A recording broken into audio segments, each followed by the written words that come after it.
What the fuck was that? That sounded crazy. What was that? Did you hear that? Yeah, that sounded It sounded broken. It lagged a little bit. Oh. Is the internet broken? Of course it's broken. That's why we have this podcast, to talk about broken shit on the internet. But it was kind of in time, though. It did kind of sound like a digital, like turnaround glitch. It was very drilly. Like if it's... Yeah, Like it a sounded like turnaround. it was Kind planned. of cool, actually. Yeah, it was Right? definitely like dubsteppy. Yeah, see? That's what that. Hey, you guys are starting to dance early tonight. Oh. I forgot the smoke. Oh The smoke? Yes, and we've also added meme Melissa behind Melissa, me. there you are. So when Hi. right, so now when the audio It's a drawing, dear. but now it'll remind people of where the voice in the sky is coming from. Welcome to the Honeycomb Hideout. This is our Wednesday podcast. This is our new season. We are making some changes. We still have we got to continue on our wall here. We have more to do. And of course we want to be able to fix the audio and have it to be the absolute best. Not that it's not okay, but we know where everything is going. So we're going to have to keep up. And we used to have such great audio, and then we ran out of microphones. Mm-hmm. It's sad. Yeah, but this is our podcast that we have every Wednesday, and we're almost on time, but we usually should be on time by 7 p.m. But think of it this way. You always know that there's some headroom. And for that, we will have our third season every Wednesday still at 7 p.m. on a hump day. Wednesday, let us. It's important, everybody, if you like this podcast, please share. We are a heavy metal and rock and roll band from New England, about 40 minutes north of Boston. Most of us here do this full time for a living, so we're broadcasting, we're writing music, we're doing commercials, we're doing streams, podcasts, reels, writing, shooting music videos.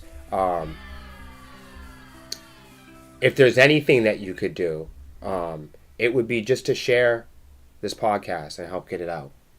Thank you so much. We have new music coming out. If you didn't know, we released a single earlier this year called Bleed Lines, and we have another new single coming out. And it's called Romance and Reality, and it is coming out in 2 weeks. Right? December 21st? A little over 2 weeks. Is that 3 weeks? I can't count anymore. Want me to get to the calendar? Sure. Calendar. What day is that? That helps. It's the 6th. Gotcha. So it's in 2 weeks. See? It's on Thursday. Mm-hmm. Yep. Yep. So the day after our podcast. If you guys look in the ticker below that's scrolling, we have a question of the day. And the question of the day is, of course, with new music coming out, we've been asking people what do they think is appropriate for the modern day artist. Like, artists aren't releasing albums so much as every year or every 2 years. And even some of my favorite rock and roll bands, it might be different in pop and hip hop and country.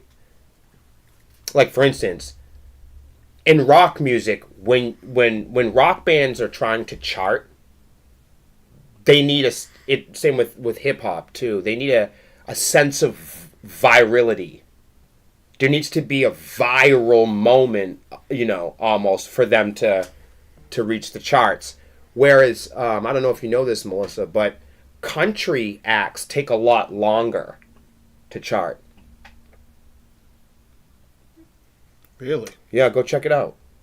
They don't like country. Yeah. So whereas a rock artist might need to go viral in several different places and be doing all this micro and nano influencing and marketing, in the modern day world.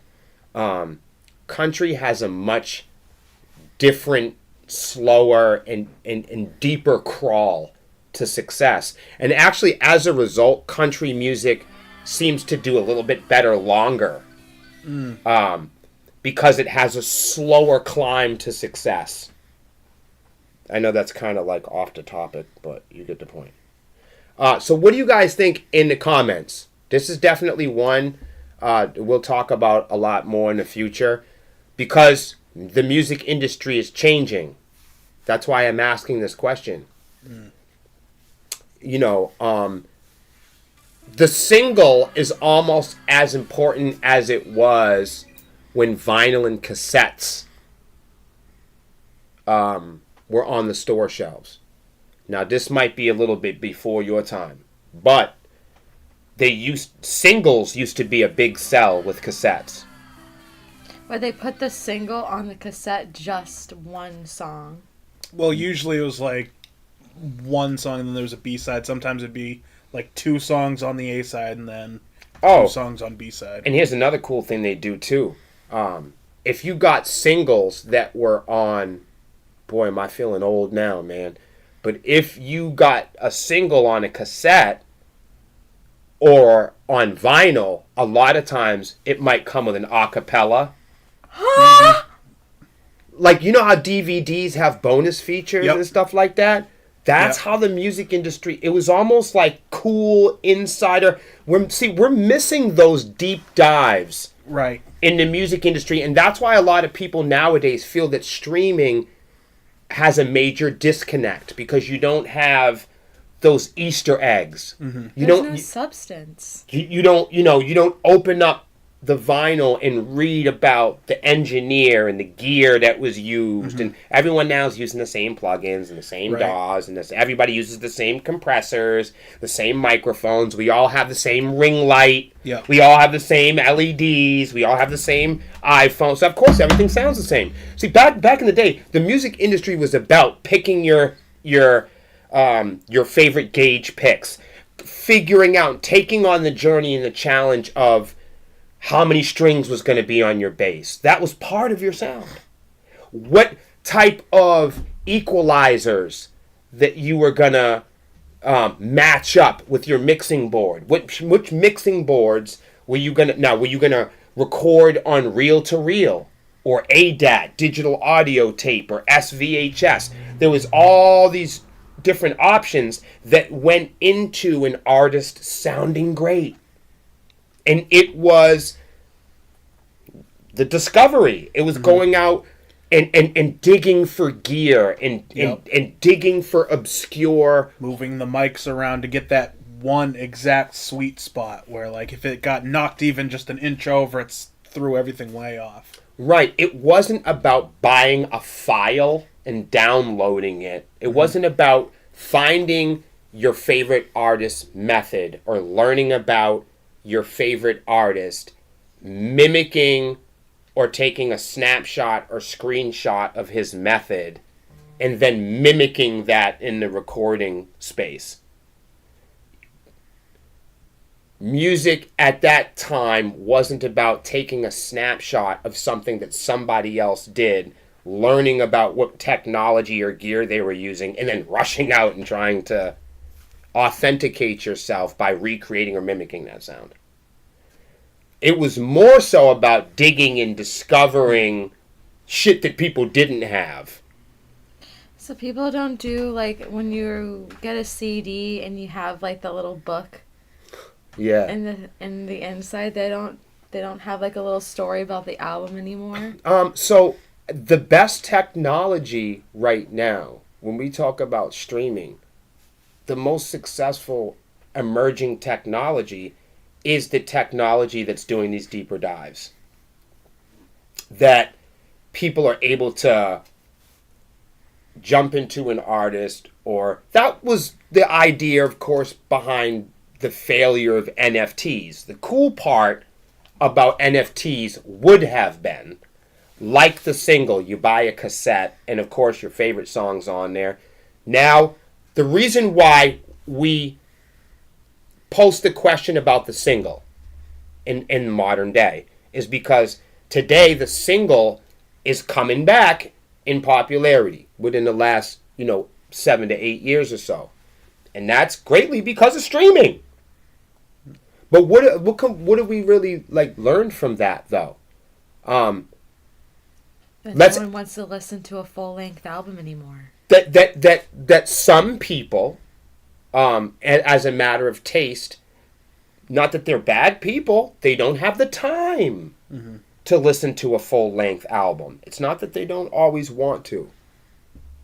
Yeah, a lot of times people have music as just background. Right, they'd love to sit around and fuck around all day and smoke weed and listen to reggae. But they need to listen. They're going to work. They'd love to listen to the song that motivates them in the morning. Mm-hmm. They're on their way to daycare. They're on their way to day-to-day life. And they want to hear the song that fits their mood.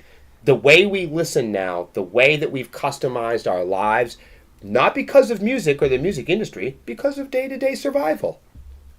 We love music so much, we found a way that we need to fit it in still. We find it still important to fit in between the layers of survival during the day, which I think is fucking cool. Mm-hmm. And the coolest emerging technologies are taking advantage of understanding this mindset that discovery's cool.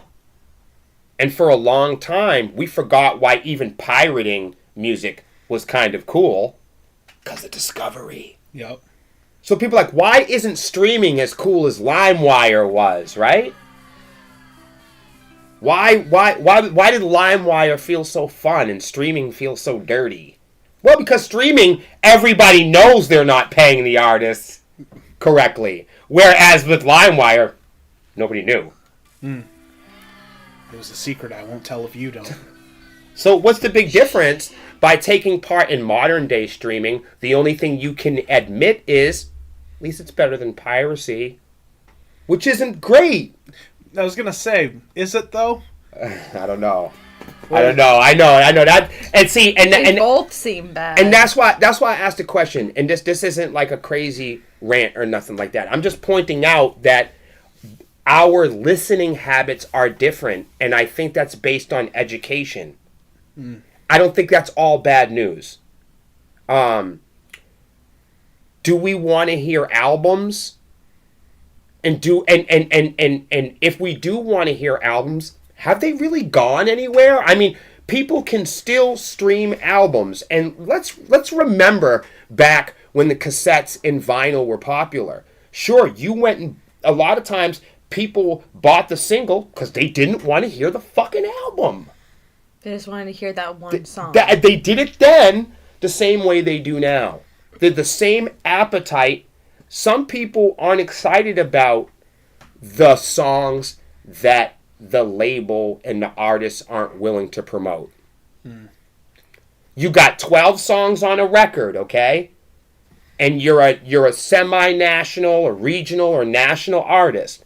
Even in today's market versus the comparison of yesteryear, you still have the challenge, you still have the obstacle of not just putting out and publishing the music. That's whatever.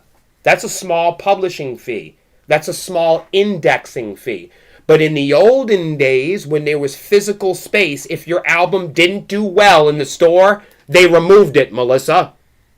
If your album wasn't selling after a while, they removed it and they replaced it with an album on eye level in the store shelves.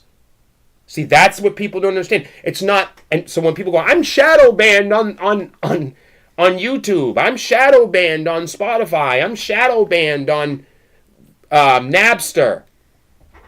That's no different than having your physical item in Bull Moose, not selling hundreds of copies, and them going, oh, we're going to move it back into the back room. You might have to go up to the front desk on Spotify and be like, you guys got that Black Light Invasion? Yeah, they got it. It's out back. They just don't sell a lot of copies of Sepsis music. It's not that anybody's terrible at playing the drums. You see what I'm saying? Right. It's that there's only so much room on the store shelves at eye level. And we live in a digital world where people imagine that's not true anymore. But somewhere there's a physical place called Google There's a physical storage bin. Mm-hmm. When you guys hear the word cloud, there's a physical place that data is being stored. Mm-hmm. Spotify, iTunes, YouTube, they collect your behavior and your shopping demographics, and they store this data. They house this data in a physical place. Yeah. Today, you have the same dilemma when you release a record. Rappers do, rockers do, and that is, you can skip having to worry about the record store throwing out your physical CDs because of overstock and you haven't sold. You don't have to worry about that. So that physical waste space has changed. Okay? But the dilemma of the artist having to promote 11 to 20 tracks is still there. So if our attitudes and behaviors towards listening to music is different, and not all people really want to hear albums, who wants to hear them? And is there enough people that want to hear albums where artists should be investing in making them? These are the questions that all artists need to make, that all artists need to ask themselves. And I think it's different for everybody. But what do you guys think? If you're in a band, you got 12 songs coming out. Here's the dilemma. Let's say you have $1,200 and you've got 12 songs coming out, Lexi. Mm-hmm. Do you take $100 and put and invest and promote each song at $100 each? Are they all equally as good? Are they all equally high quality songs that you've mixed and mastered that each deserve $100? You're an independent artist. You don't have a lot of money, right? Mind you, the traditional way of advertising your music is much harder than it was. Not only have venues shut down, but it's not like you're creating albums, acquiring physical music, and then taking this physical music physically and going to physically perform as your business card, and then physically standing behind a table and physically distributing your music out to people for discovery. There's highs and lows with that. We can. Sorry about that. But there's good and bad. These guys are playing footsie with me under the table. But there's highs and lows with that. And that tends to change depending on your goals as an artist. So that hasn't changed. Where if you have $100 in 10 songs, you have an option to put $100. You have an option to put $10 on each song, or you've got $100. You've got 10 songs. Do you take $100 and do you put it all in on that one song and use that one song as your business card? And you make a video to that one song, and you only got as much time, resources, okay, and quality that you can put in to showing people this album. Every artist has the dilemma of when they record an album, the money that it costs for them to, I don't know, take the weekend off and buy some guitar strings or whatever, right? For each recording. If they're doing a recording even in their home, you got to buy. I'm keeping it affordable. You got to buy, cables, right? Yep. You certainly got to, in these days, you got to have an internet. Most DAWs and most technology to record music needs updates. You're going to need a strong internet connection. Of course, the gear. I mean, if you ain't got gear, maybe you shouldn't be in a band. Right. I'm going to throw that out there. It's kind of a prerequisite.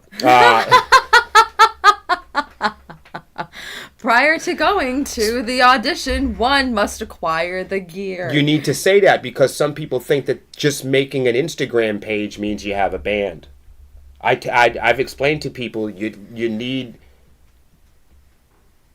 another person to be there to agree that it's a band.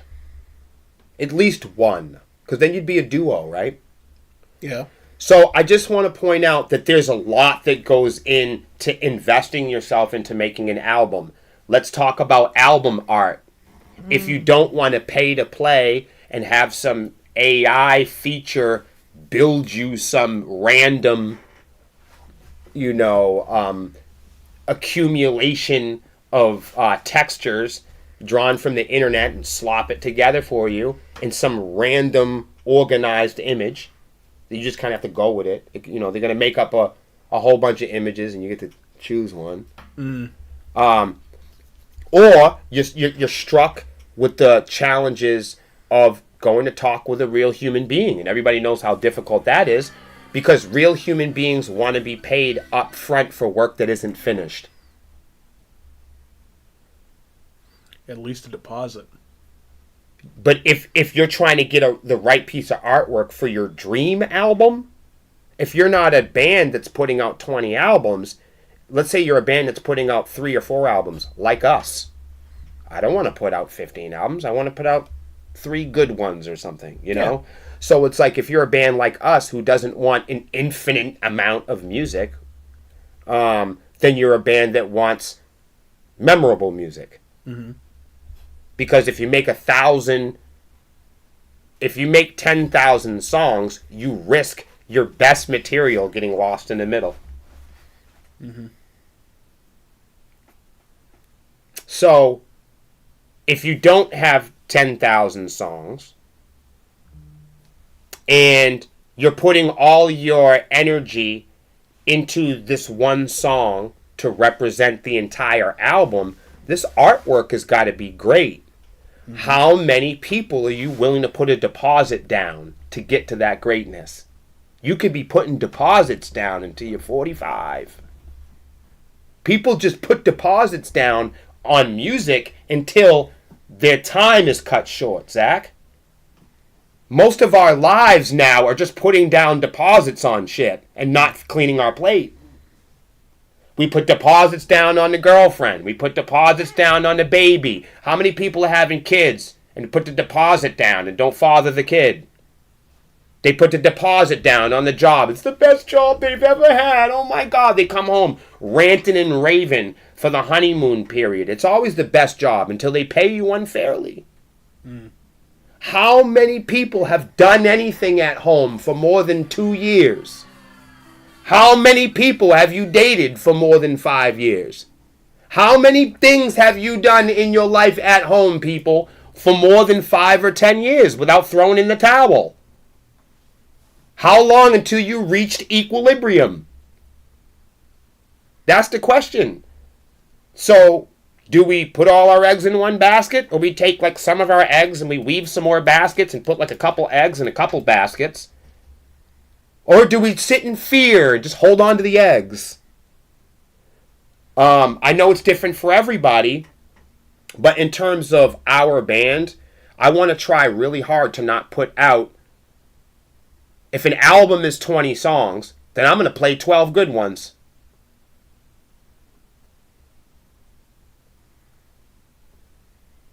I would rather have 12 really good songs than 30 industry standard, whatever. I'd rather take the risk and invent something new and fall down the fucking stairs than to mimic or copy or take a screenshot of the same bullshit that we have been doing in the music industry. I would rather take a risk and fall ass over fucking tea kettle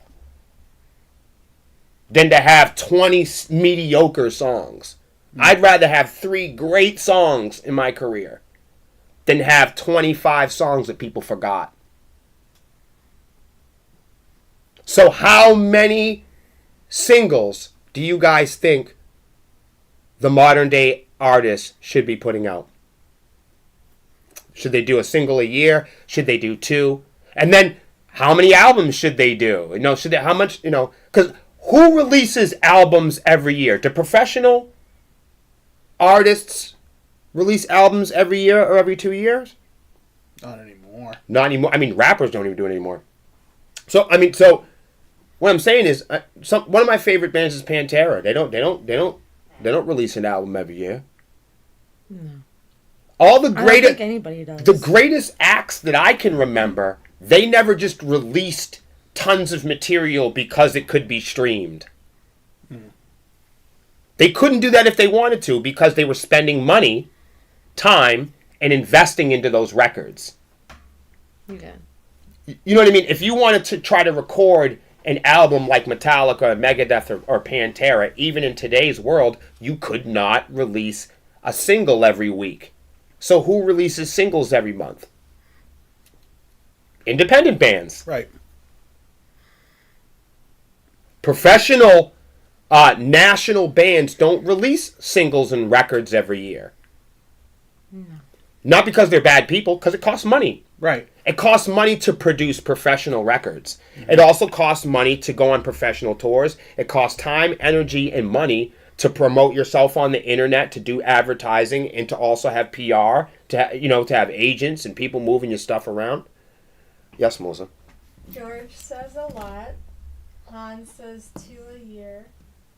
Gio said per year. Song 1 per quarter. Album 1 biannually.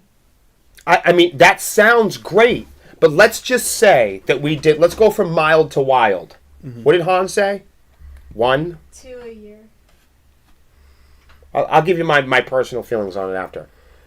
I don't know any independent artists at our level. When we drop a single, in order for us to advertise it, we have to spend money on that.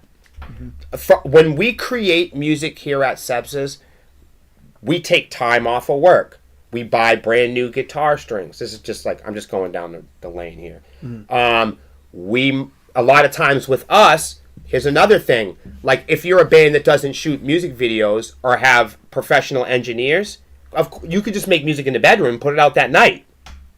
I was going to say, if we wanted, we could crap out an album in 30 minutes if we don't care about it.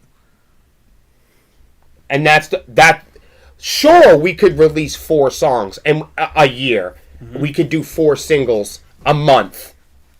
Yeah.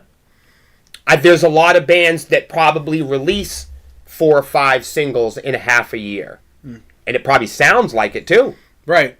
I was going to say. And even if it sounds amazing, okay?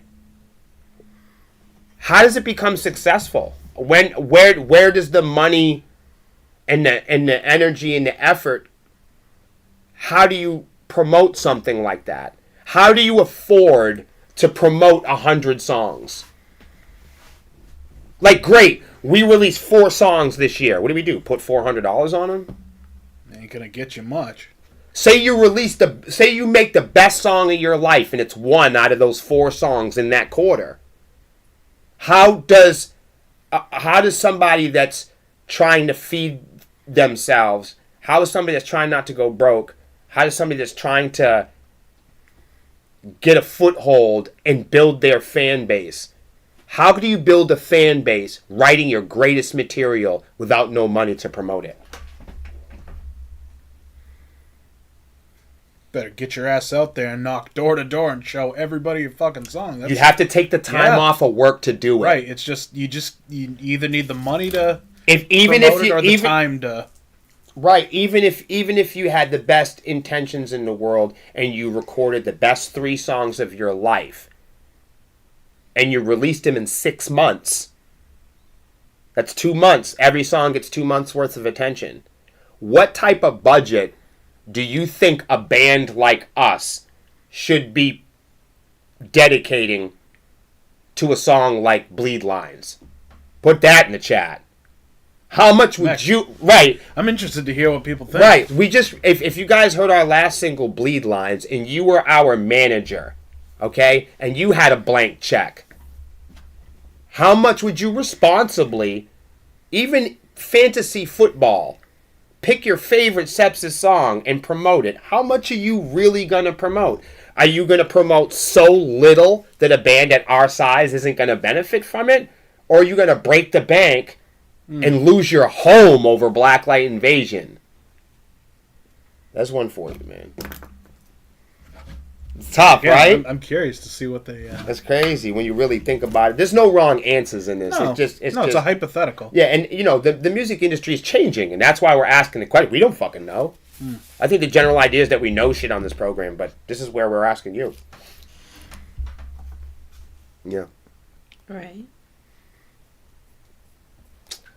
Let's not forget that we will be playing our only booked show in Connecticut. It's next month. It's January 13th. Opus Blizzard Bash! At the legendary Toad's Place.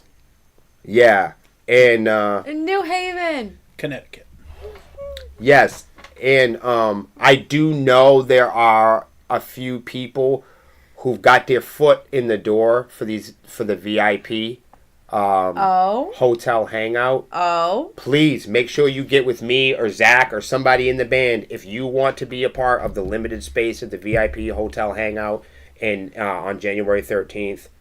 Let us know what your plans are. That way we know how to what to do too, like what to bring, how much food or how much snacks, or if we need another acoustic guitar, me and Zach, you be gonna lay it down. Facts. So join us. Grab your tickets. I'm not going to do a big disclaimer today because we got to get to the stuff. All right, but social media is a choice, you guys.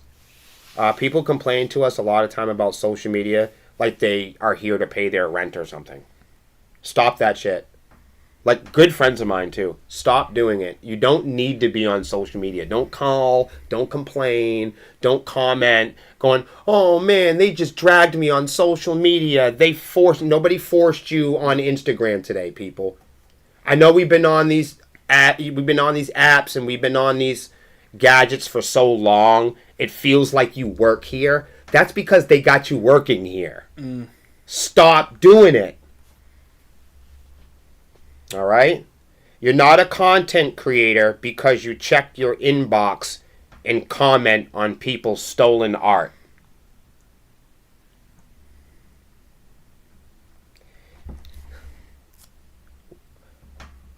We aren't doing social media. It's not like blow or crank or something. You know what I mean? It's not like heroin. You can't load up and boot you some... Can't shoot some Facebook into you. Right. You can't sniff some Instagram. Right, to get loaded on your... You can't smoke your TikTok. Right. Keep your nose out of Elon's Musk. You can't drink your YouTube. Well, think about it. Think about it. Elon Musk could get you to do some of his acts. Which one? Right, that's what I'm saying. Guys, don't do drugs. They're illegal. Yeah. Imagine that. He called it... No, but I'm saying, you know how they say, social media is like a drug? And then this guy goes and names his app X. Fail.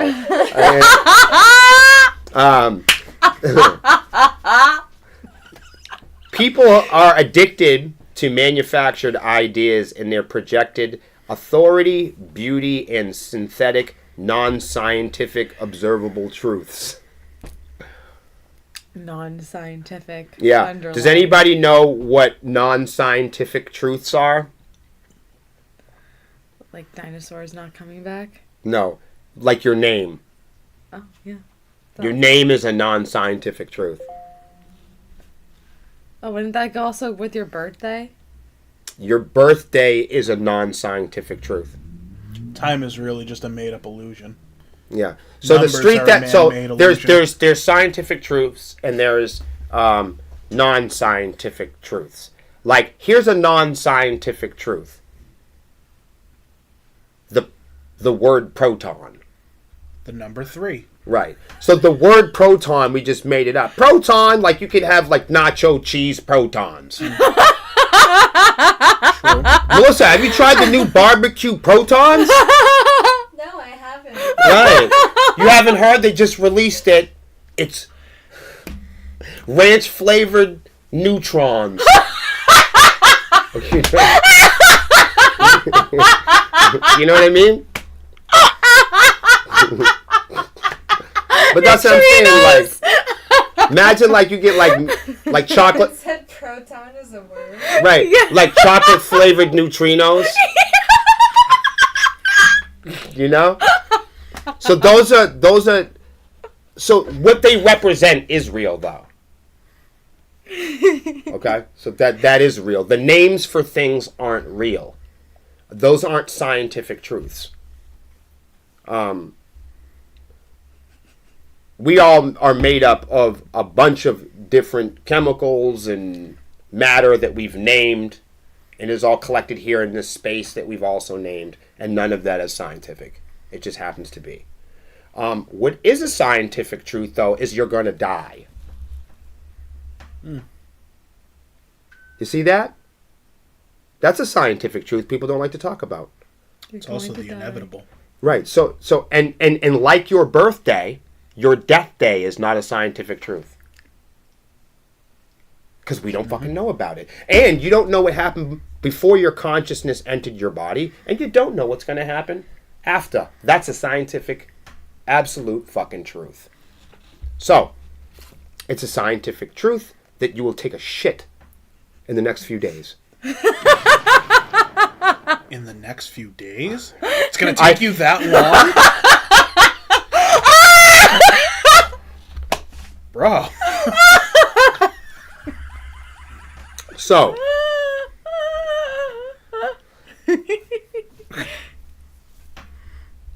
those are some examples. Math is also, math itself is a scientific truth, but numbers are not. Mm-hmm. So math was here before people. People made up numbers. People made up numbers as non-scientific truths to represent a scientific truth. That's so crazy. Just wrap it around your head for a while. Think about it later on, but you'll get it eventually. Your name's not really fucking Jeff. Somebody just told you your name is David or Monica, and you went with it. People say you live on Main Street. But who said that, right? The point is, life is short. It's true that you're going to reach equilibrium, and most people are paranoid when that will be. Every great invention, gadget, and every god that was ever invented depended on these marketing strategies. Every lifetime warranty was based on this advertising growth hack. Every fountain of youth cream, beauty potion, and youth serum, insurance policy, student loan, credit card company depends on the impulse to learn and then forget. Y'all with me? Yes. That we are going to reach equilibrium. Everyone is depending on, preying on, swooping in, and exploiting the fact that we will all die. And that there's only so much time that we don't know before that happens.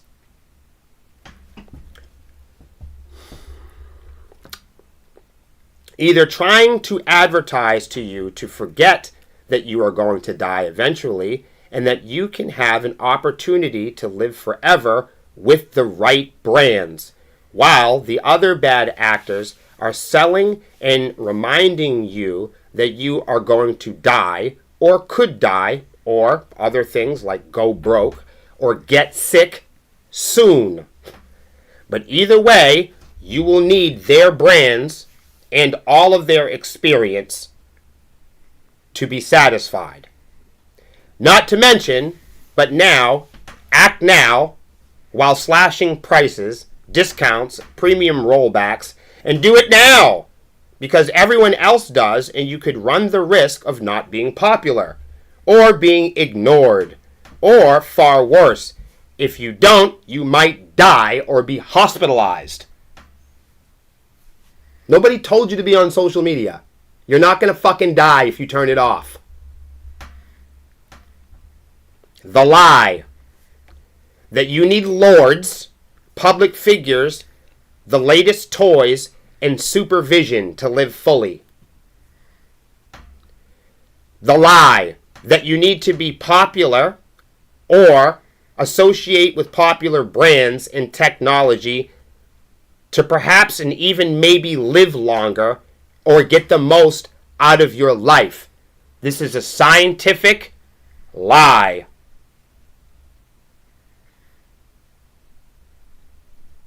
If companies and inventors can manufacture enough smart gadgets to keep all of you occupied, then maybe you won't notice the urgency regarding your mortality and take the steps to living an actual, full, and mostly natural life. Hope y'all understood that. The dinosaurs never came back, everybody. That's a scientific truth. They came, and then they reached equilibrium. Things come, and then they're gone. And all these smart brands and manipulators are all preying on the fact that none of you are paying attention to that shit.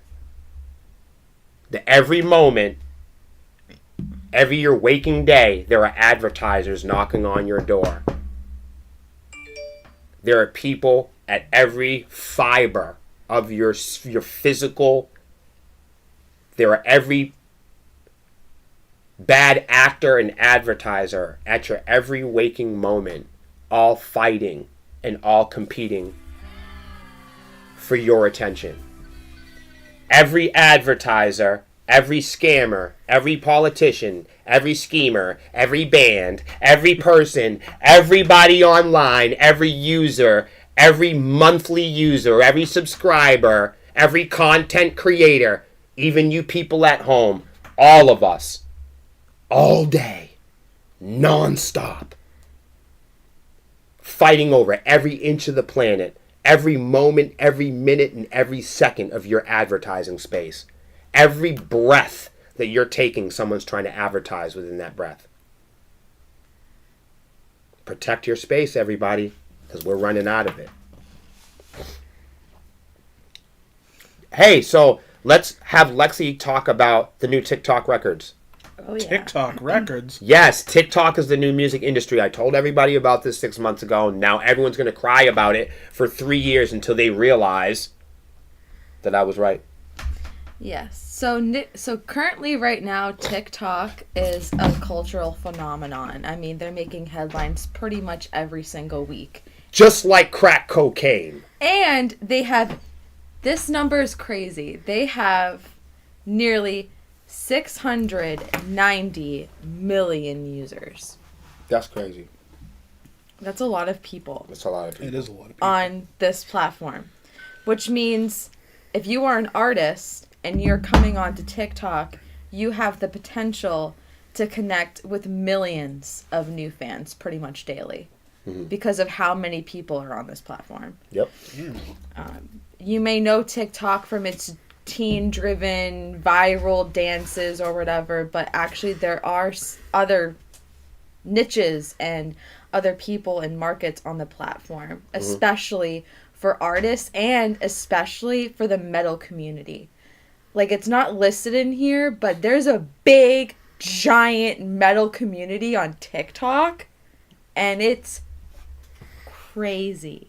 Some of them have migrated over to the Reels on Instagram, so you might see a couple of them in there, but it is so huge. Like, I don't use TikTok, but 90% of my personal, like, watch you page or whatever it's called, for you page or whatever they say, it's pretty much all of these, like, metal community content creators, and it's fucking crazy. Like, I love it.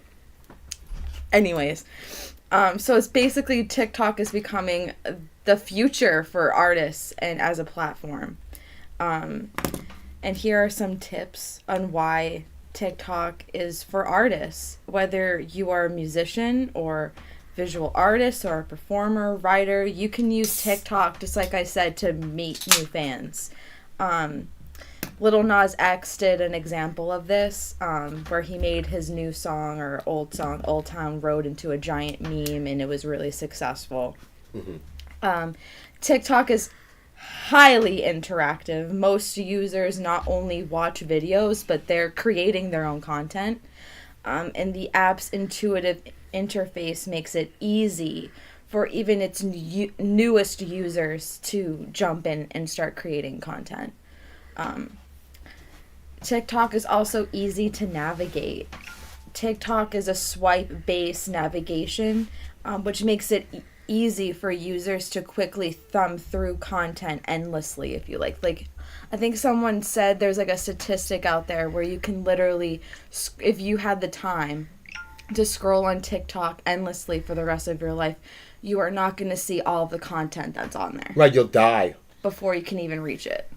That's how endless they're talking. Like, the limit does not exist on you scrolling. So if you are a habitual scroller in your time of looking at content and you want to just scroll and scroll and scroll and scroll, TikTok is for you because you can scroll forever. The fucking fire alarm will go off. Oh, yeah. What happened? This element of TikTok is simple for users to consume lots of content in a short period of time. So, we keep talking about no one has enough time to do this, no one has enough time to do that, no one can do this and have time to do that. You have time to look through, 25 short-term videos on TikTok in 15 minutes during your lunch break. Right. Remember when your dad used to have the clicker? Do you call it, everybody in the chat, do you call it a flicker or a clicker?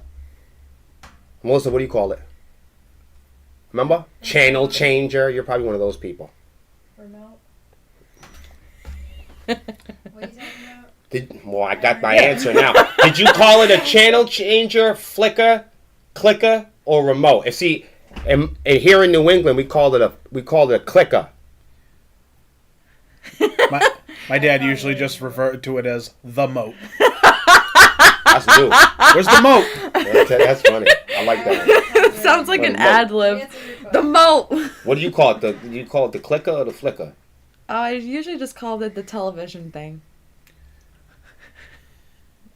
You see the TV? You weren't even born in the time that they made televisions. Can I see the television? You've never seen a television. I've seen a television. Dad also said remote. You motherfuckers. Gio said clicker. Ha! Ha! See? You found one. That's definitely like my mother. Give me the clicker. I was gonna say, if you saw a real television, your back would hurt. Yeah, you might have saw a television, but you didn't pick it up. Right. All right. I've had to move real televisions. That was the last time. Also, with people being able to consume a bunch of content in a short period of time, artificial intelligence serves content to the viewer by playing new videos based on the content they have previously interacted with. For artists, this presents an opportunity to be introduced to new audience members who have liked art similar to yours. That's the whole For You page setup. That's how they set it up. So if you watched a video and you liked it, you're going to see similar stuff to it. All content has a chance to go viral. For artists, one of the best things about TikTok is how the app recommends videos. So how the AI works. So showing the video to a small sampling of users is one way. Another way is displaying the video to a wider audience if it inspires enough engagement. So if you have enough engagement on your short form content on TikTok, you're going to get boosted on the For You page due to their AI. And also 3, repeating this cycle multiple times. So that means being consistent with your content on TikTok will also help you get noticed on the For You page. And this cycle allows users with little to no following to garner thousands or even millions of views as an artist. Something you would never be able to do on Apple fucking Music. No. Or Something Spotify. you would, or I was trying to stay away from it, but yes, or any of the other digital service providers that I won't keep bashing. A couple things for you to start your TikTok is to get a quality ring light, phone tripod, wireless mics, and editing software. Spend a lot of time on TikTok is number one on how to really start gaining an audience on there. People are throwing up. I was just saying this. This is a heavy metal channel. Well, like I just said, there's a big heavy metal community on TikTok, so... See, the problem with people don't believe that, though. Right. Well, it's kind of believable if you know, like, in the metalcore scene where, like, all those, like, metalcore dudes got busted for, like, you know, interacting with underage people. If you think TikTok, you think middle schoolers dancing, so it actually does kind of make sense why there'd be a big metal following. We're going to start having people have to take IDs at the door. Like, there's, like, so many, like, for the metal community, like, in general, what the videos I've seen are some people I have never even seen before. And they'll have this, there's this trend going on if you should headbang or not. And they'll have, like, the classics, you know, the 2010 classics on this, like, loop. Lexi should do like, those. Doop, Right? I like it. Or, doop, this isn't my thing. Or, doop, this is my thing. Or, doop, I like it. Or, do we whatever. Do we have a dupe button over there? Doop! Like, it's just, like, really fun. Like, there's, like, some songs on there that I haven't heard since, like, high school, and I'm like, oh, this is a banger. Like, they do, like, throwback stuff, Lex, modern you're under stuff. 30. Yeah. Yeah, but so am I. You guys are all young people. Kind of. I'm almost at 30. You're getting there. Couple more months. Like, even artists do this, too. Like, even artists do it to their own music. I think it's great. Do I dupe? Dupe. No, I'm a grown-ass man. I boop.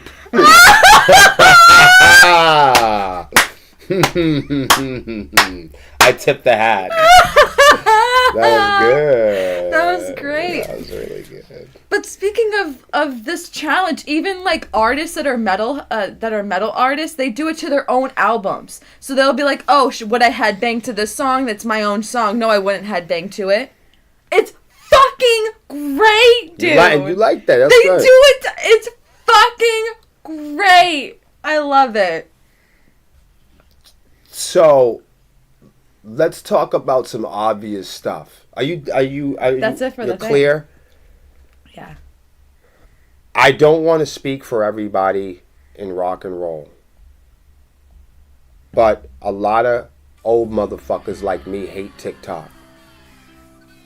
Now, I'm not speaking for everybody. I'm only speaking for me. I fucking hate TikTok. I hate it. I don't like short form content. I like long form. I like long form content. I like old people shit. I like stamps. Pencil sharpeners. We do dishes by hand. We don't even have a microwave in our home. We haven't owned, isn't that right? We haven't owned a microwave in 10 years. It's true. We take everything out back and fucking kill it. I'm just kidding. We live in the city. That's why I laughed, because I was Right. like, Right. Somebody would definitely call the police. I mean, if you killed a head of lettuce outside, we're gonna know. We're gonna See, hear I've been it. hunting. It's boring as shit. Really? Of course it is. You're out in the fucking woods. Nobody Yeah. does that anymore. They don't have TikTok out there. Right? That's true. Well, that's what I like about it. I'd be in the woods trying to check my Gmail. I can't do anything like that. I can't go White River rafting. You know You're what I mean? afraid you're gonna lose your phone. I gotta check my BMI. Melissa's not Body laughing at mass index. Yeah. BMI just sold to, a portion of it sold to Google. For reals? For real? Yeah, for real. This is, you know, we've had this podcast for a year, and I've been saying for a year, the music industry's changing overnight. I think people think I'm saying that like it's my catchphrase. Or it's an advertising No, marketing. it's fucking actually. That's why we started this podcast, because we were like, oh my god, remember when the music industry changed? Because I'm old. And I was there when it did. And I said, what the fuck? We all prepared for a music industry, and we got ready for it, and then it came and went. Mm-hmm. And then I was like, wow, that was fucking weird. And then they were like, no, it's just changed. So we all started playing with the computers, and I was like, oh, this is different. And then we got used to it, and then it changed again. Then everyone, for like a short period of time, was like, oh, music's just fucking, we're just gonna fucking steal it. For a brief period, it was just fucking... It was just like, whatever. Like, nothing's nailed down. We're just going to fucking take it. All bets are off. Right. It was just like, we got the internet now. You know what I mean? It was like, there was no... It was fucking crazy. Come and get me, motherfucker. And for a while, it kind of made it fun to, like, burn your own CDs and shit. Remember that shit? I missed that. Like, that was fun. I made some hot mixtapes. Or CDs. They still called them mixtapes, though. You burned them? Yeah. That's what they called it. Yeah, you'd buy, like, you could go to the store, buy a bunch of blank discs. That type That's of burn. what it's called. I thought you were talking about, like, burning them, like, setting them on fire. No, I'm not an uptight Christian group trying to destroy the devil's music. Right. Like, that's why Lexi thinks that there's MP3s, because she thinks people are setting fires to FYE. Well, that's like my biggest fear with this whole music is changing and albums and everything. So you're telling me burning their albums or burning their books? So when burning so hold on. So are you telling me all these fire. years since you've worked here, when I told you Sepsis used to burn CDs, you've been thinking... No. It's just right now, I thought okay. burn, like, as you were, like, burning your CD, not, like, no, burning I'm gonna burn it, this like... joint. Yeah. Did you think, like, when you'd say, oh, I gotta rip that CD, you think they... Ripped it in half? Well, so what does that mean when something's a banger? Do you think, I mean, what do you do? Just start slamming your stereo in your car? Yeah, you're like You're burning and banging and ripping and tearing and fucking... You're blasting the music. You're blasting! I gotcha. Holy shit. You're gonna be in prison until... I thought a banger was like, it has the right rhythm to, get intimate. That was a slow jam. Now they can't do that no more. Slow jam. That's if the slow jam is a banger. You can go on all day. All I know is a bottle of Chardonnay, a nice bag of weed, and Smokey Robinson on the radio. That's a good time. Right, slaps. Yeah.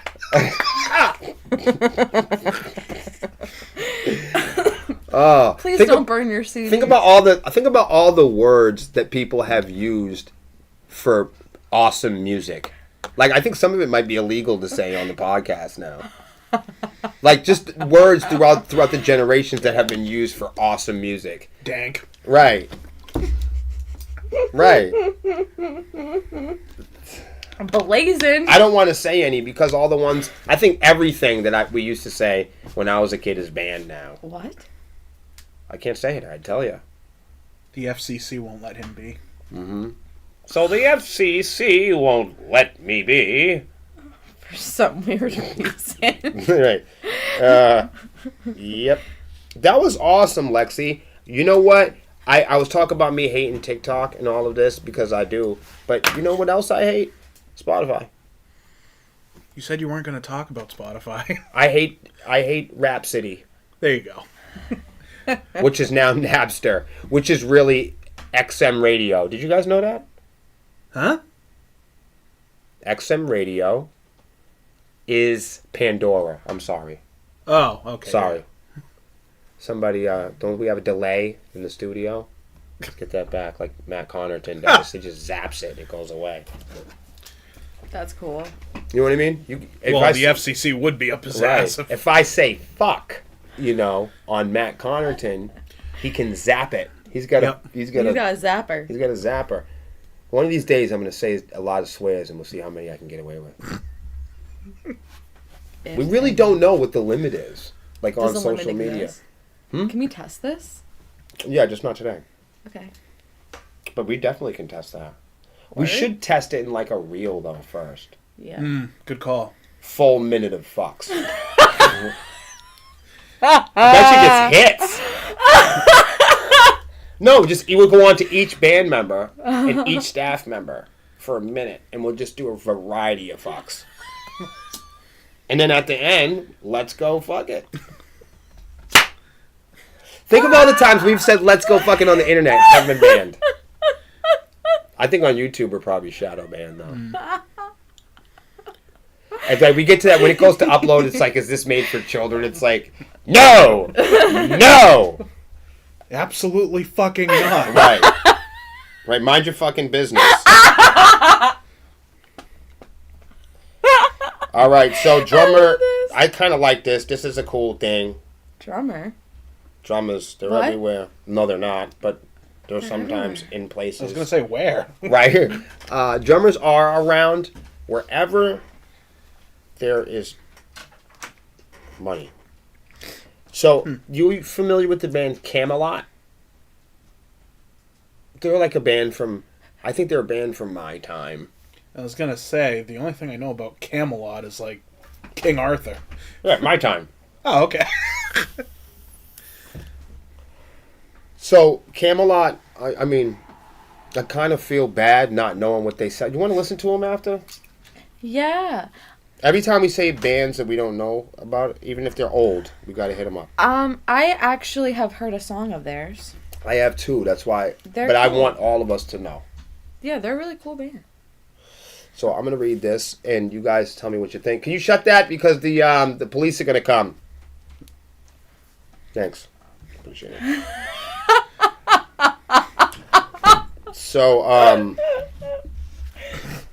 Rock is billing itself as the first fair streaming service dedicated to rock and metal fans. ROKK. Fuck yeah. Did you hear what I just said? I sure did. ROKK. Oh! They're Oh! All right. Come on. Back it up now. Back it up. Camelot drummer Alex Lundenberg and this, I mean, I can't fuck this word up. Mentalist? I don't even know what that word means. Somebody tell me what that means. Mentalist. a mentalist. Mentalist guitarist Peter Moog have launched a new streaming service called Rock. ROKK. Mentalist is a band. Oh, okay. That explains things. Yeah, it's a band. Well, now I really feel stupid. He's the guitarist of the band Mentalist. I feel pretty dumb. I'm like, I thought that was a condition. No, that's the name of his band. Well, if it makes you feel any better, think how much we get made fun of for our name. Yeah, I think that's like a band thing. I feel What, like making fun of everyone's- band names? No, like everyone gets that. What, like Butchered Babies? Yeah, like people get like a butchered band name. I feel like that comes with the name of the band. It comes with Cannibal Corpse. You say something, right? someone's gonna have some weird meme. Well, back in my time, I keep doing this my time shit, but like back in my time, they used to just say like bad words, and that would be the name of the band, you know? Like Snagglepuss. No, like worse. fucked it cockplosion. Stuff like that. I was just gonna skip it, but stuff like that, Well, which is fine, It's but hardcore. it's hardcore. Like it won't be searched for. Yeah, It's hard to put in a playlist. it's or hard to whatever. find. They don't bump it in the club. That's what I'm saying. Nobody puts it on the radio. This next one is "Suck My Dick." Like nobody does that. That's true. No, no. Bands that do that lose out. right. Bands that name their songs "I'm Gonna Kill My Mother." Those bands never get played on the radio, and then they're like, "Fucking gatekeepers." It's like, no, "I'm Gonna Stab My Father" is not going to be played during the matinee. No. This is 902.1 FM, and this next song is, something really bad. You know? Something really bad. Oh, that's a good one. Right. The remix. Ah. But Featuring hack slash. whatever the hell their Right. name is. Featuring Kanye. So that's the problem. Featuring the baby. So ROKK. What do you guys think about this? I think it's not OKK already. So I'm already judging this thing. Do you reading this? Nobody even cares. Nobody knows what I'm even talking about. Do you guys even know what I'm talking about? Yeah, I'm reading the article with you. What am I talking about then? I'm burning myself. You're talking about this. It looks like it's a streaming service, and it's called Raw. I'm gonna say this again because I think nobody cares. Melissa, listen to how absolutely I'm going to wear my heart on my sleeve now and tell you how ridiculous I think this is. I have not read the rest of this. This could be the coolest thing in the world. But at an initial glance, this is fucking stupid. This is fucking stupid. I hope nobody's in here from this fucking company. But if they are, they're gonna be like, "Fuck that dude, Will." You ever seen the app Band Bond? No. Have you ever heard of the app Band Bond? Put a 1 in the chat, and they better not be mad at me because they wouldn't be even talked about right now if it wasn't for me. Nobody put a 1 in the chat if you heard of the app, music app Band Bond. Band Bond. And I'm gonna say something bad about them. Bond. Right Band here. Bond. Right. It sounds like something you put on your ass at night when it gets itchy. God. Band Bond. Oh, I gotta give me some of that. I love this podcast. That's funny. I'm telling you, I gotta find that fart on the carrot sticks. I gotta write it. Like I'm telling you, it's the best thing. I'm not gonna sleep tonight until I go find that reel with that motherfucker farting on the carrot sticks. I can only imagine now. I'm gonna get a call at 3 a.m. Right. That's I right. found it. Right. Horseradish. Yeah. So I can't even read this article. Why? Because I'm exhausted. Why? Because I talk about streaming sites all the time. Why? Because our whole life is fucking streaming sites. Streaming site. Netflix and fucking YouTube and fucking every fucking corner of the fucking world. So I'm saying, who the fuck? No, Camelot, I'm sure they're a nice band. Alex Landenberg, I'm sure he's a sweet man. Mentalist guitar player Peter Moog, shout out to you. You dumb motherfuckers. You dumb motherfuckers. You're dumb. Just like the guys from Band Bond. Bless you. Thank you. You guys are probably the coolest human beings. You guys are probably the kindest, sweetest ball of organic matter ever to grace the planet Earth. But one thing that you all are is out of fucking tune. You're out of touch. In all of why, if, of all things that you could come up with, before I go on with this, of all things that rock and roll musicians would be excited about, one thing I can say we are not going to be excited about. I'm going to speak on behalf of rock and roll. Whoa. This might be the first time I've ever done it. This is Ooh. huge. We need to adjust. Camelot, Band Bond, Gold Bond, Word is Bond. Alex, for the love of humanity, from every deepest fiber of my being, not nor independent nor A-lister, needs another social media site. We do not need another social space. We do not need another app. I've got to hold it down. I'm about to explode. Boy, you've gone off the deep end. The last thing that anyone in independent rock and roll, all the way from us to Pantera and you too, her too, all of you, everyone at the table to everyone at home, the last thing we need, fans of rock and roll, the guitar techs, booking agents, the last thing we need as a community is another fucking social media app. The last thing we fucking need in our community as artists or fucking human beings is another moment playing with another fucking streaming site. Please, on behalf of all of rock and roll on planet Earth. Fuck off! Amen. Please read the rest of this. I need to reflect. Okay. Rock is billing itself as the first fair streaming service dedicated to rock and metal fans, with the aim of paying artists and bands more money for their streams. Oh my god, they're not gonna do it! The two musicians say they are taking matters into their own hands to finally change music streaming for the better. These people, out of all the fucking coders, all the people that walk on water, all the fucking trumpet players, the motherfucker from Camelot! Landenberg explains the money of the rock and metal fans does not really go to the bands that they listen to. No shit! It goes somewhere else most of the time. We want to change that with ROKK.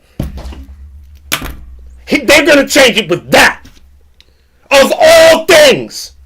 Gio said it's a rebranding market in an attempt to separate metal from mainstream. Get the fuck out! That's the last thing we need! No! No! No! No! No! On behalf of rock and roll, I say no.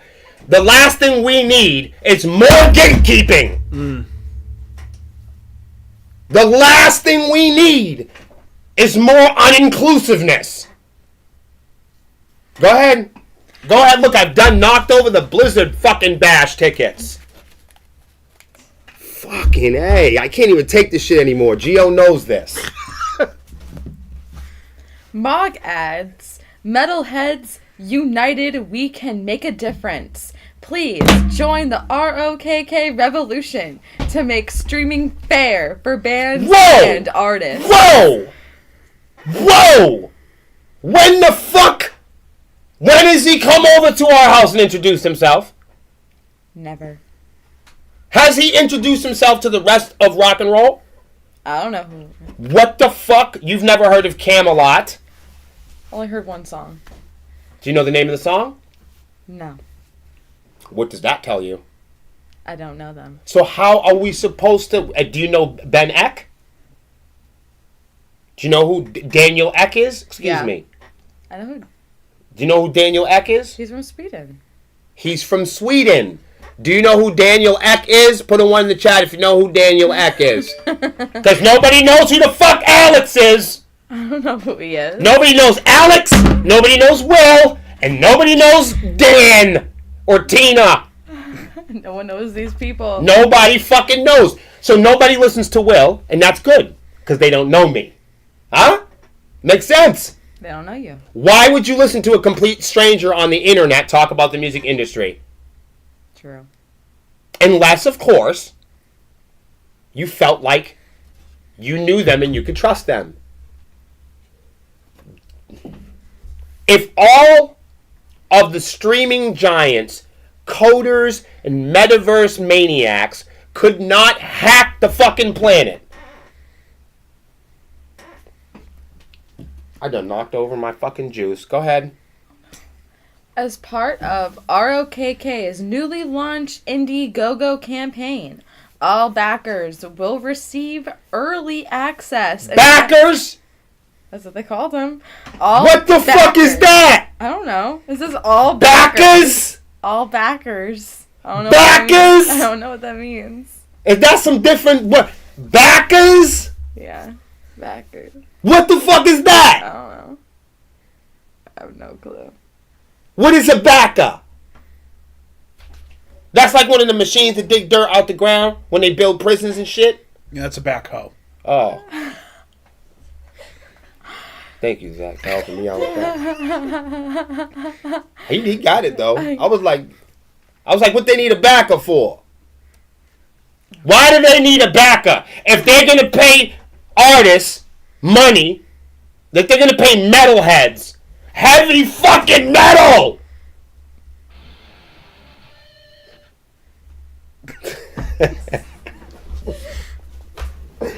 Oh, I'm losing my fucking mind. How are you gonna pay fucking... Who the fuck? What dumb fucking... Do you think heavy metalheads are fucking dumb? What are we...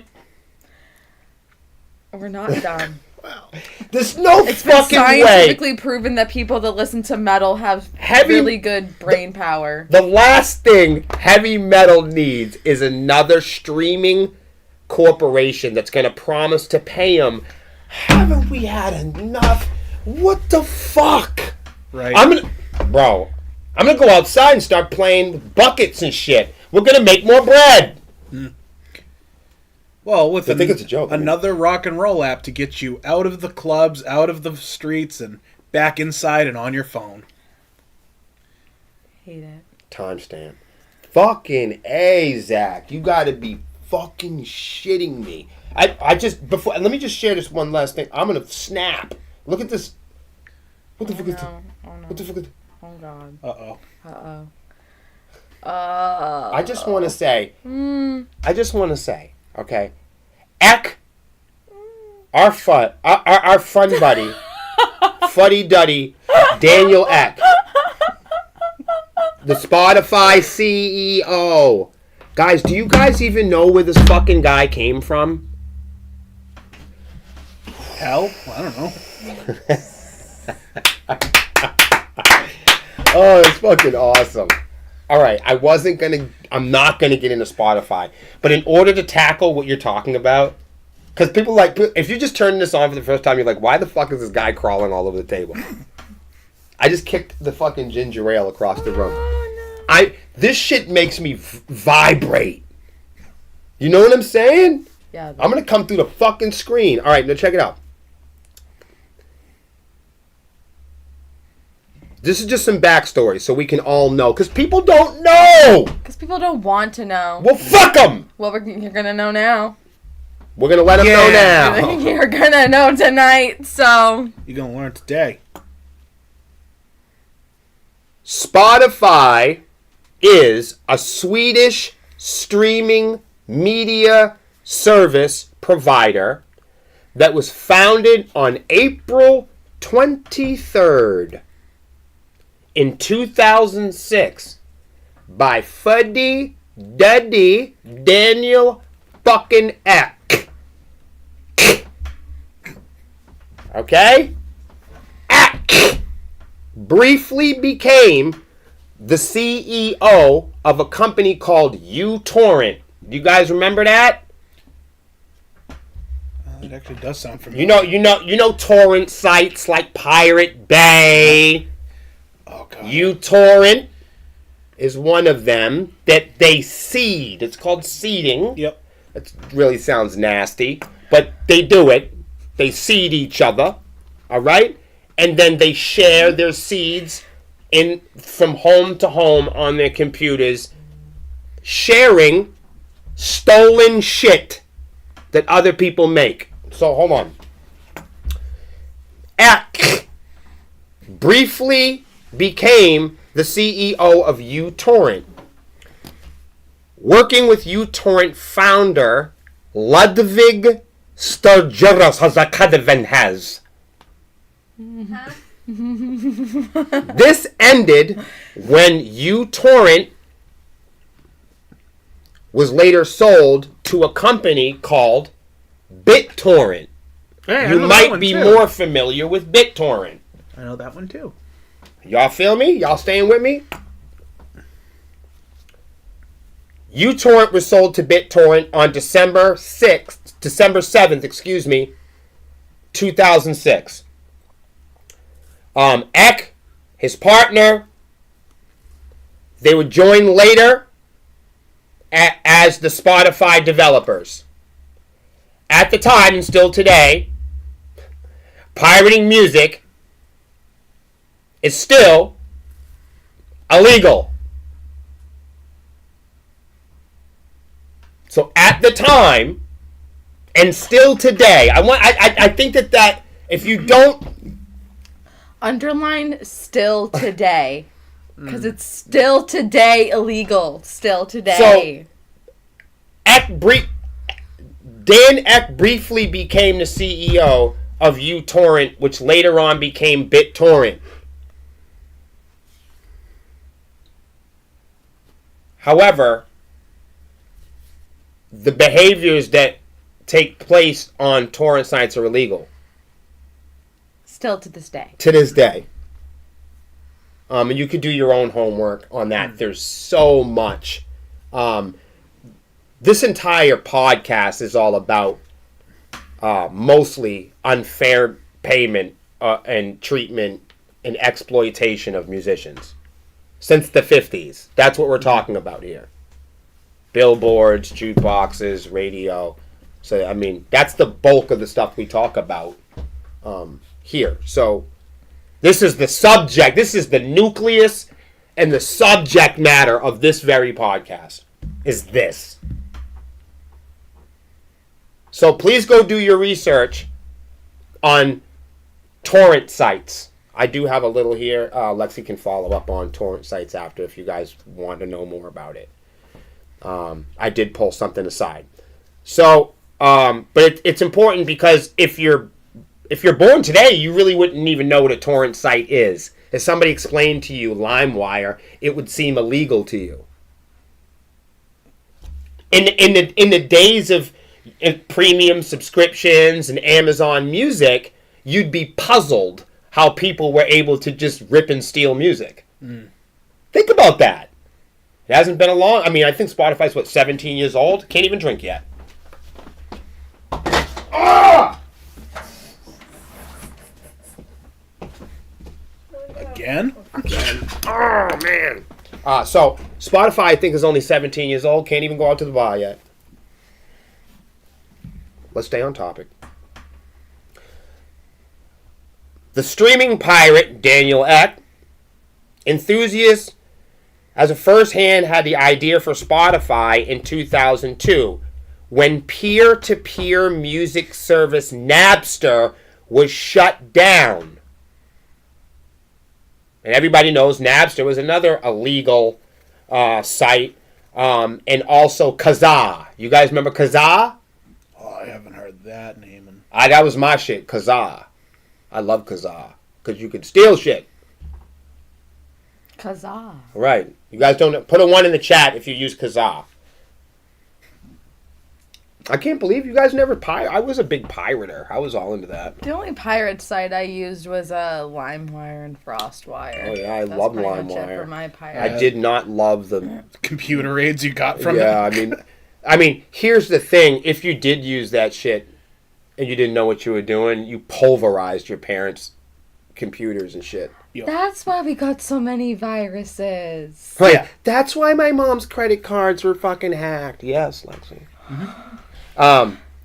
Yes. Wow. Yeah, don't admit it. So I just wanted to bring this up though, so Lexi can finish. That Ek said in his own words, as the CEO of Spotify, he says in his own words that he realized that you can never legislate away from piracy. Laws can definitely help, but it doesn't take away the problem.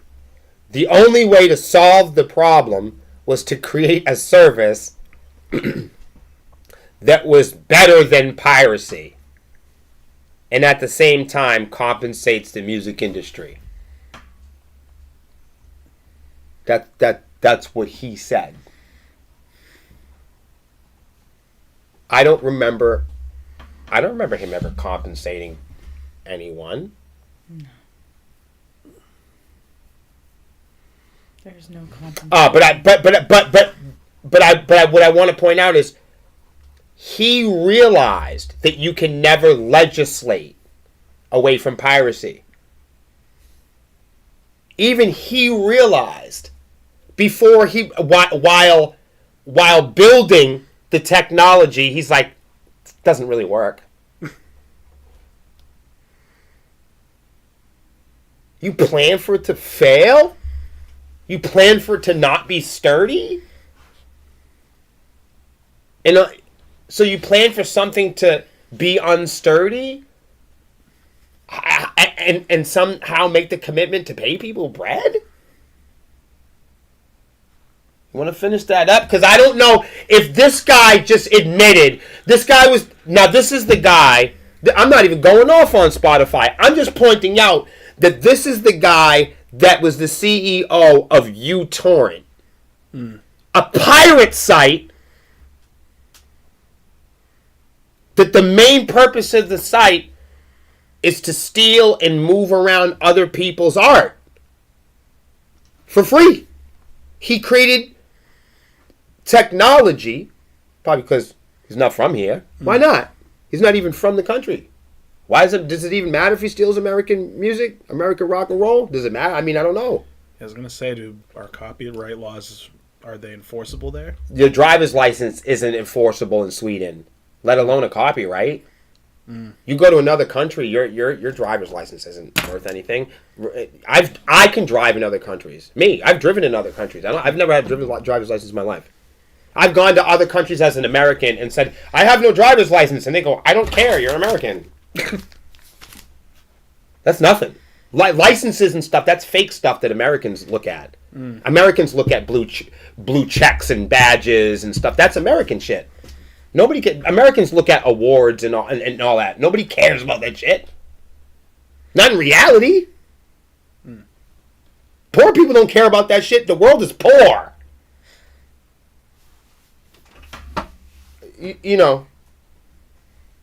Anyhow, but I just wanted to point out that the guy that came up with the technology, the guy that's responsible for torrent pirating, the guy that was once, he made his career, he made enough money stealing that he could build Spotify. He made enough money as a fucking pirate. To me, that's a mastermind. This guy minded stealing in public and then convincing everybody that it was fucking cool. That's a fucking secret power. So that's not even my point. Who even cares about that? There's worse villains than him. Look at Puff Daddy. Look what he's going through. You see what he's going through? I mean, that's fucking crazy. Fuck stealing music. He's like stealing people. All right, so what I'm talking about is like, honestly, man, if this guy is a super genius who managed to manufacture a place where you could send files and media and audio and video around the world, regardless of its legal standing in the globe. He did it anyway, whether you liked it or not. He made enough money and he built a resume by being a pirate long enough where he could convert himself into a civilian. But here's what I'm saying. It's not even to knock him on that. I'm just saying, with all that knowledge, with all that success, with all the tools, with all the coders, with all the success that Spotify has now, they haven't figured out a way. And as he admitted in his own words, no one has figured out a way to pay musicians fairly. How the fuck is Camelot gonna do it?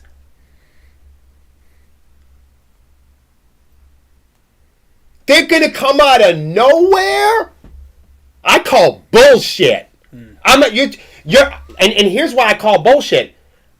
We make rock and roll and heavy metal. Shouldn't I be the one that he needs to make this advertisement to? Oh, not Sepsis. We don't fit into heavy metal. But shouldn't the metal bands at home, shouldn't they be the ones that... Is there any more to this? Yeah. Let's hear it. Rock is set to launch first in Europe on iOS and Android and the web on January 2024,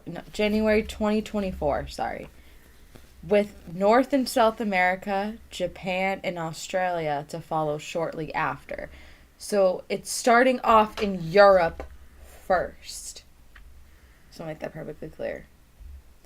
Many people still think Spotify doesn't pay the artists who are featured on its platform fairly.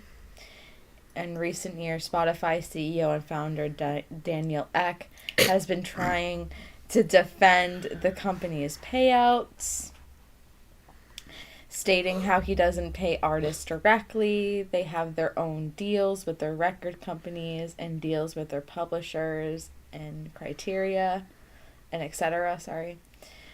What Spotify does is we pay out to those record companies and those publishers, and we don't know. I'm sorry, a pop-up came up. It's all good. And they don't know. Spotify is, as we pay out to those record companies and those publishers, and don't know what individual deals these artists may have. 2 years ago, Spotify created a website called Loud and Clear to clarify exactly who receives payments. Have you ever read that? I haven't. It's fun just to read it. According to Forbes, Spotify has been paying back nearly 70% of every dollar generated from music as royalties to rights holders who represent artists and songwriters. Though these organizations, which include independent distributors, publishers, performance right organizations, record labels, and collecting societies, then pay the artists and songwriters based on their agreed terms. And there's a lot of them. If you're at home and you don't know, there's a lot of them. Spotify boasts 574 million monthly active users. That's less than TikTok active users. Just want to make that clear. That's less than TikTok. Damn. Less than TikTok. Users as of September 30th. The number of people paying for Spotify Premium currently stands at 226 million. Again, less than TikTok. I got a donut. In third quarter of 2023, Spotify posted a rare quarterly profit of $33.88 million, in stark contrast to last year's loss of $249.70. Yes, and in quarter 3 this year is the first year that Spotify has ever reported a profit. Ever. Think about that. Just think about that. And their profit is less than the monthly active users on TikTok. Just think about that for a second. They've been the biggest streaming site. Fucking years. Well, they've been leading for quite some time. Yeah. We can rip it open later, but I think that's impressive that they've been the leader of the pack and they haven't squeezed out a profit till Q3, which was just a month ago. The first time in the history of Spotify that they've ever reported that's the first time they've ever said, hey, we made money this time. First time. That's wild. Yeah. Yeah, that's Stuff why. anybody can go check out though. That's not saying anything good or anything bad. I can take that apart, but that's a whole different conversation. Mm-hmm. And we're not talking about Spotify tonight. No, now you're talking. So hold on, what do you think about that? About I don't think it's gonna work. Alex, it's a failure. I don't Back think out. it's gonna work Right. because to meet their claim, they're gonna need the amount of active listeners that would. You and think you're gonna migrate? advertisers. You think you're gonna migrate lazy metalheads off Right. of? You think you're gonna migrate lazy 40-year-old white beard metalhead boys off of their Facebook, off of their precious Facebook where their wives hang out and like their music? It's not gonna work. no. Because you're just putting in another place. What metalheads do you know?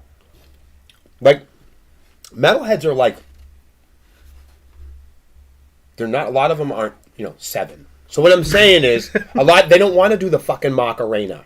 They also don't want to listen to their music in 4 different places. Right? You have to go to YouTube. They have to go to Spotify. They have to go to Apple Music. It's like, And you know which the other one thing? should we go to? Like the other genres are usually dominated by younger people who don't mind drinking their own bathwater and smelling their own farts. Metal guys don't want to sit around and listen to their own jams all day and take pictures of themselves. Supernatural! Like, no one's doing that. No one's doing that. Not on our music. No. Like, that's why we podcast. That's why we talk about stuff. That's why we do other shit. Yeah. You want to know why? Because, you can do the Macarena for 4 hours.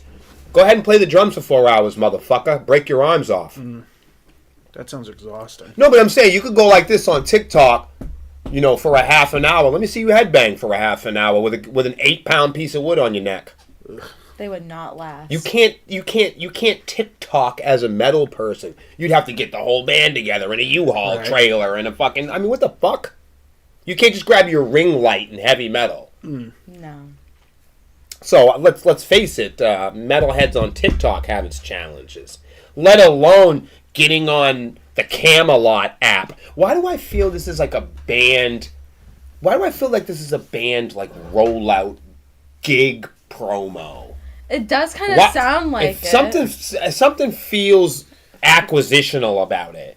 Fishy. I just want to know, how are you gonna get 10,000 metalheads who finally, you know how hard it was for heavy metal to accept Facebook? Ask Melissa. When we were on Reverb Nation and Facebook and all that other stuff in the beginning, the other metal kids wanted to fucking kill us. They couldn't stand us. We were one of the only first bands that ever did social media. Like, the other metal bands just, first of all, they weren't around. Who was around now that was around then in our caliber? None! Hold on, what? Yeah, the bands that used to be when we started are fucking done.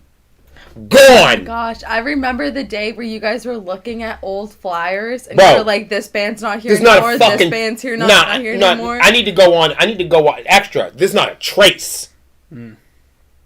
Not 10 or 40.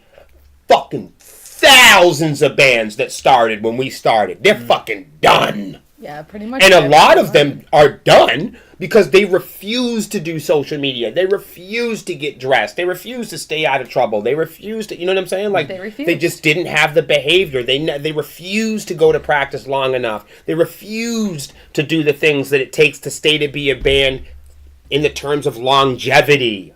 They refused. They never had the foundation. They never saw themselves as a band that would be around in 10 to 15 to 20 years. Sepsis is a never die band. We might only have 10 songs, but we ain't gonna go nowhere. There's longevity. And I think that's important. I think artists need to start writing music that doesn't go nowhere. Instead of writing 1,000 songs and fading out as a band, why don't you write 10 good songs and stick around? Huh? Have a donut. Sounds good. How's it taste? I needed that. Makes me feel better after I spilled my my ginger ale.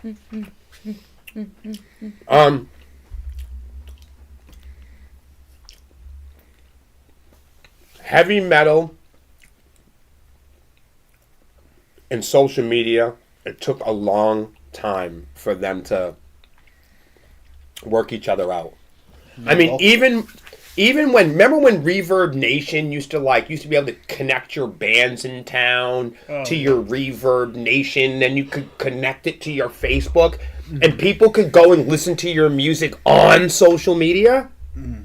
See, to me, when she was talking about TikTok records, that it reminds me of the old Facebook, when you could have watch parties and listen to music and go live together. That just reminds me of MySpace. Set your profile song. Yes, but remember that, Melissa? The old Facebook when your Reverb Nation attached to your fucking timeline and shit? Yeah. And if you were a band page, you'd select band page, your Facebook would open up as your Reverb, dude. Remember that? It was like all HTML, it was all old and shit. Oh, yep. It was all JavaScripted out. Like it didn't do anything, but it had basic like band shit. and it had a website that you could connect to it. It was like, but when she was talking about TikTok records, that seemed a lot less depressing because it seems a lot more like that storefront on MySpace that we had. It seemed a lot more like that, that landing page, that one-stop shopping where now you don't, you're not going to get shadow banned on Facebook because you shared a song from Spotify and because they don't have a deal together. I love this one-stop shopping thing. Like, Facebook's not going to be happy that you leave Facebook to go to Camelot. When you start sharing when you start sharing Camelot social media links, they're not excited about that. Like a streaming site like Spotify is only as good as the handshaking they can do out back with the labels that they acquisition. Like, who the fuck is Camelot? Like, nothing against the band. First of all, nothing against the band Camelot. I want to make that perfectly clear. I'm gonna go listen to their music after this, and that's like a musical thing. I'm talking about me and Zach could come out with a streaming site tonight and have $1 billion. I think it's a terrible idea. I can't. Right. It's hard for me. And then, okay, great. It's a streaming app for drill rappers. That sounds niche. How are you at least they use social media. How are you going to get to metalheads to use social media? No one's been able to do it.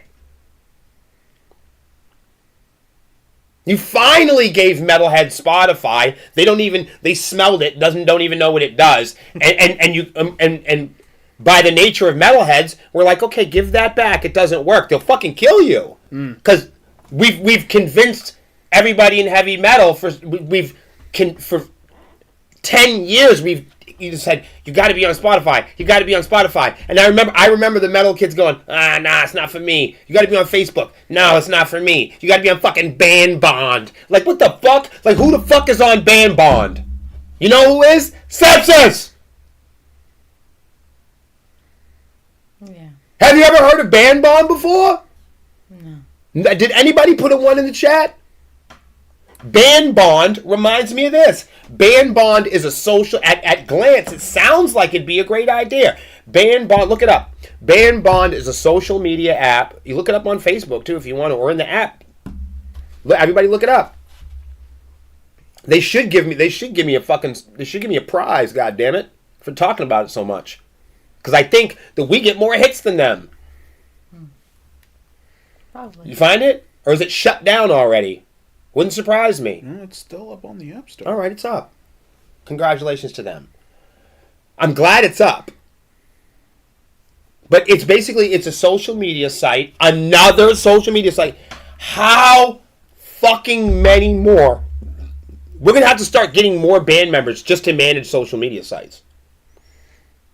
We'll be an 18-piece band, and 6 of our guys will play cell phone. We'll get one that plays tablet. Huh? Hey, what's up? I'm Jared. I'm lead tablet. It's just ridiculous. Like, you're just causing another place for artists to stress about uploading music. It's another checkpoint. Like, what? Now I gotta go through Camelot to be metal? Get the fuck out of here. I mean, fuck that. I want a guitar battle. I mean, already metal, not just metalheads, music people in general. We're pooped. Have to wear many hats. You have to go on Instagram, get that growing. You have to go to fucking Facebook, get that growing. You have to go to YouTube, get that growing. Then you got a Patreon and a fucking Twitter and a tweet and a duper and a snapper and a pop-up. Then you got to invest into all of those. Right, now you got to register your voice with AI. You got to have IRSC codes and MLC and BMI and ASCAP and then you got to go, not to mention the regular shit like taxes and banks and fucking gas. And let alone any of that, you have to make accounts and you have to be accountable for those accounts. You have to know those regulations of what you can and cannot do, terms of service, what you can and cannot release. There's a burnout issue with all of these fucking apps and Camelot and this other band. They want to make another streaming app? And like, how That's so stupid. right? And how could you do that? Like it's just such a terrible idea. Like you must not read the same articles that we do. Like you didn't know that TikTok was taking over the streaming world like tonight. Like I hope you know it's fucking over with, whether you like it or not. Ban bond, I don't care. Word is bond, gold bond, silver bond. Honestly, TikTok is going to be taking over like all of that because they also have this. I forgot to mention this, Right. but if you release your song through the TikTok distributors on TikTok, you automatically get put on this separate page called artist page. Right. What? Right. With your songs and stuff on it. And unlike anywhere else, you don't get arrested when you share your music. You don't need to spend $100 to be in their spotlight. It's already there. It's just there. You just upload it. You just It's upload done. shit. You don't add. There's no middleman and people. And you upload it. You share it when you fucking want to, the way you want to. And then there's a chance for it to go that viral. actually sounds cool. It does. There's a chance It does. for it to reach 1 million It sounds people. cool, and that's what really sucks. Right, Is 'cause this is TikTok- the awesomest thing Right. since uTorrent. Like, this is gonna kick everything in Yeah. the ass. It just wins, dude. Mm-hmm. And the thing is, I don't like ranting about it. I don't like saying that it's great because it is, in the sense that if you don't know this now, we've been doing video since I was a teenager, and I've watched. We used to make video on handy cams, SVHS, you name it. I was there before video and audio went digital. I went through the transition, and as a filmmaker, I'm so excited. I mean, if you were a lower budget or a smaller band, and you wanted to get your stuff out and you wanted to be creative, even without extensions and third-party apps. Stick with me for a second. Having 15 stacks put away, having 15 grand put away, for your music video budget for your 2 songs on your 20-song album, those days are over. Why? Because $25,000 music videos don't do shit for you as an artist. Not today. But you know what does do it for you? Taking that $25,000 and setting that shit on fire. Okay? Setting that whole idea on fire. And then creating an app where everyday artists could shoot music video quality music videos in the same app that they upload the music. Dude, did you hear what I just said? Mm-hmm. Man, you're gonna hear me. I have been, and no one's gonna believe me on this one because I'm saying it like this. I'm dropping so much praise. Everyone's gonna be like, "What the fuck?" I have never said anything good about TikTok ever in my life.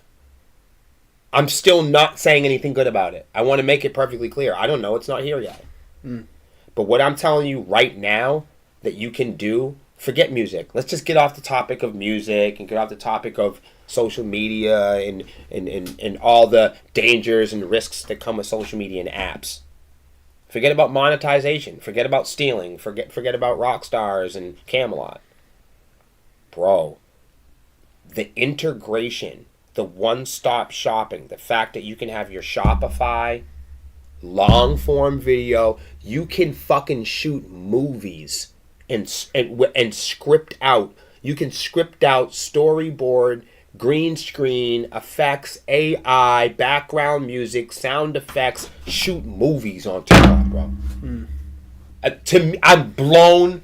I've never been blown. You know how hard it is to blow me away? I'm blown away. And I'm not blown away because I think that it's $25,000 music video quality. No, I think it's $3 billion quality. I think it's unlimited tapped access for guys that don't know how to shoot music videos, for people that can't script, for people that have never, will never, ever had the chance to get the fuck out of the subway and play their guitar off the street. this will give them the chance. It's the chance we've never had. That's I'm what's so great about I'm 43 years old. I have never seen. I'm kind of like paranoid about being happy about it and excited about it, you know? Because I have never seen. I've never agreed with this app. There are a lot of things I don't like about it. I could write a whole. We could do a whole. Maybe we will next week. We'll pull out some stuff we don't like about it, just because I'm drooling on it so much. But because I have never ever gone publicly and ever had a reason to drool on this app until this very moment, because this is the only thing. This is the only real life answer to streaming. And we all know that streaming was the only answer to piracy. It's the next step away from stealing music from people, bro. It's the next step. If it is as it's being, it's the next step to at least giving the creative tools and the ability to discover it back to the musicians and the fans that like it, and leaving it up to them.